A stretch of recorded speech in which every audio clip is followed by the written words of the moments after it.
Welcome to the April 10th, 2023 Advance Report for McGowanGroup clients and NetWorthRadio.com listeners. I'm Spencer McGowan, your financial weatherman with your weekly fast-paced tour of the financial markets. I'm President, McGowanGroup Wealth Management, a team of 10 serving affluent families from right here at the Crescent in Dallas. We look forward to setting your brainstorming time with McGowanGroup Wealth Management. Be sure to subscribe, and if you like the broadcast, the like buttons always make us happy too. So, this week's fast-paced tour of the global financial markets begin with Treasury yields. Something is amiss. So, I want to show it to you graphically right here. You can see the 10-year Treasury right here in the yellow line. And you can see the rate, the Fed funds rate, right there, short-term interest rate index. This is actually the T-bill, and it's usually about the Fed funds rate. So Chairman Jerome Powell raised the rates to 4 3/4 to 5. That means if you like safe money, the Vanguard money market and the Fidelity money market are about 4.6 right now, which is a good spot for cash. And 5% would be this right here. So let me show you the difference. I'm only 4.7 on the 90-day Treasury, yet their target is 4 3/4 to 5 for the overnight cash rates. Wow, that's kind of interesting. It's like the Treasury market doesn't believe him. And something is amiss here too. Look at this. 3.3% actually got as low as 3 1/4 this week on the 10-year Treasury. Why would I go 10 years for 3 1/4 when I could get near 5 in cash? That doesn't make any sense. What explains the difference? Well, number one, fears of a recession, right? Treasuries would be better.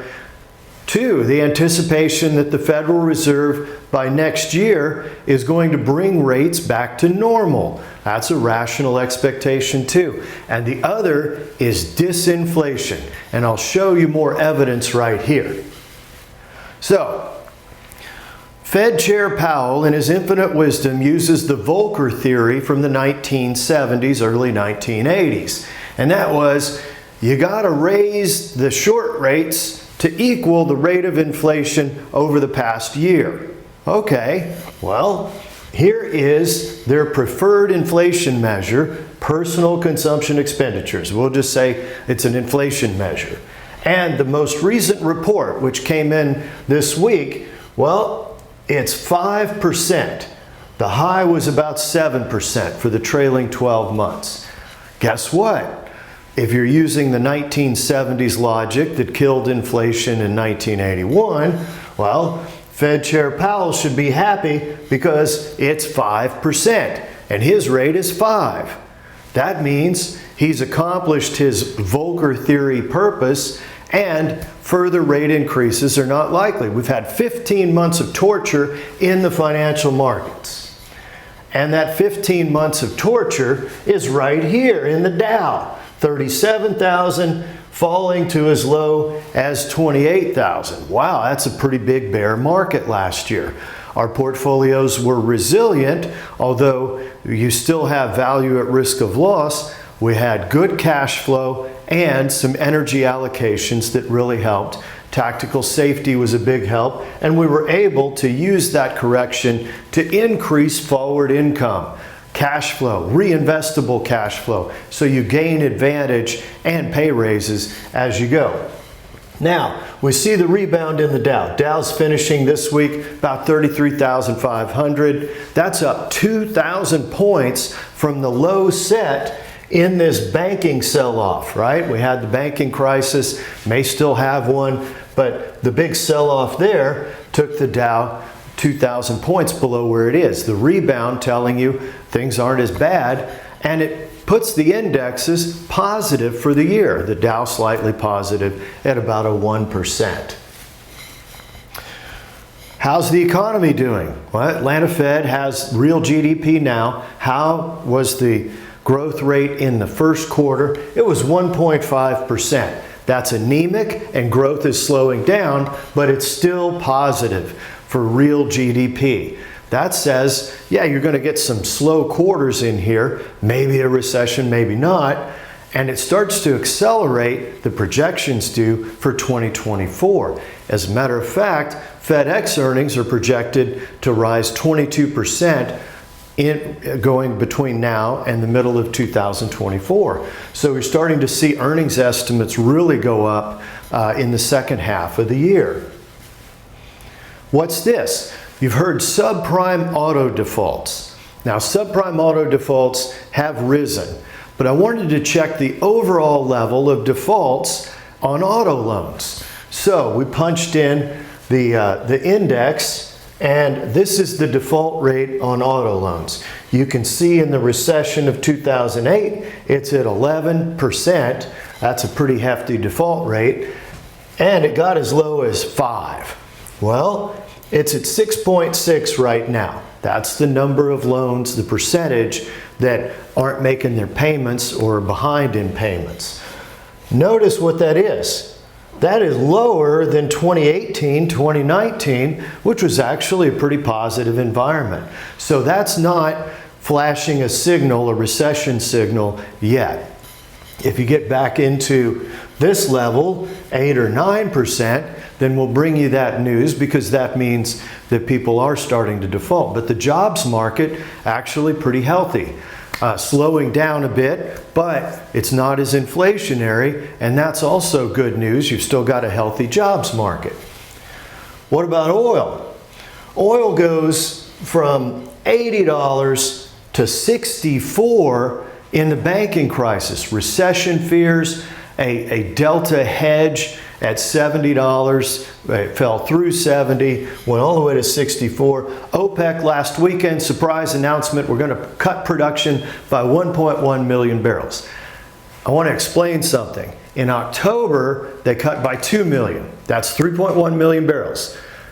What happened in the middle of the year? Oilprice.com came out and said OPEC has a shortage of production capacity of 3.2 million barrels a day below their quotas. They couldn't even make their quotas. First time in history.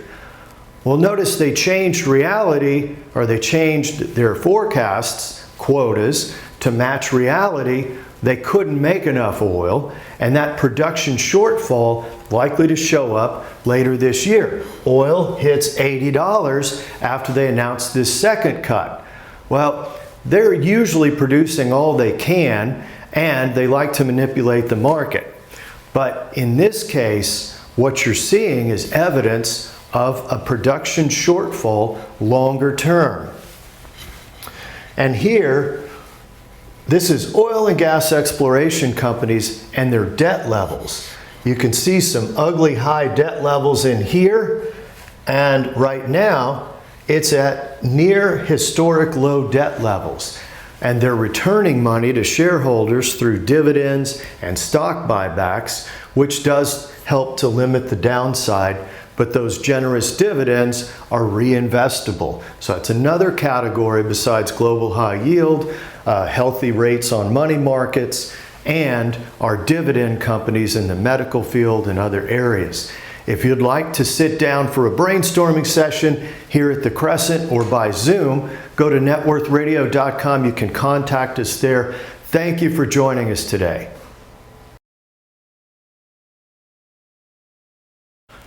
Thank you for tuning in to Net Worth Media today, and our efforts over the past 2 decades to educate clients and help clients make great decisions. That's the reason that we're here at YouTube McGowanGroup, Apple Podcasts, Net Worth Radio, and networthradio.com.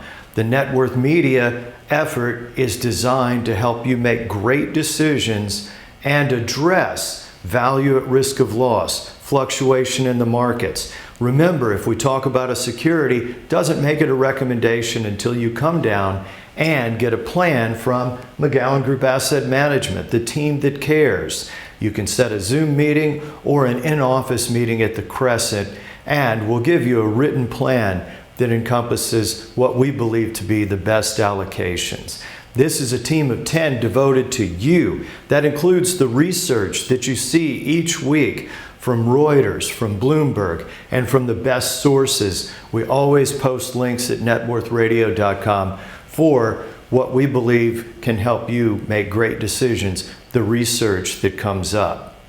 Now, the Net Worth Media effort is also designed to address cycles in the market, value at risk of loss. At networthradio.com, you can get the ADV form that shows, yes, we're a fiduciary, a registered investment advisor.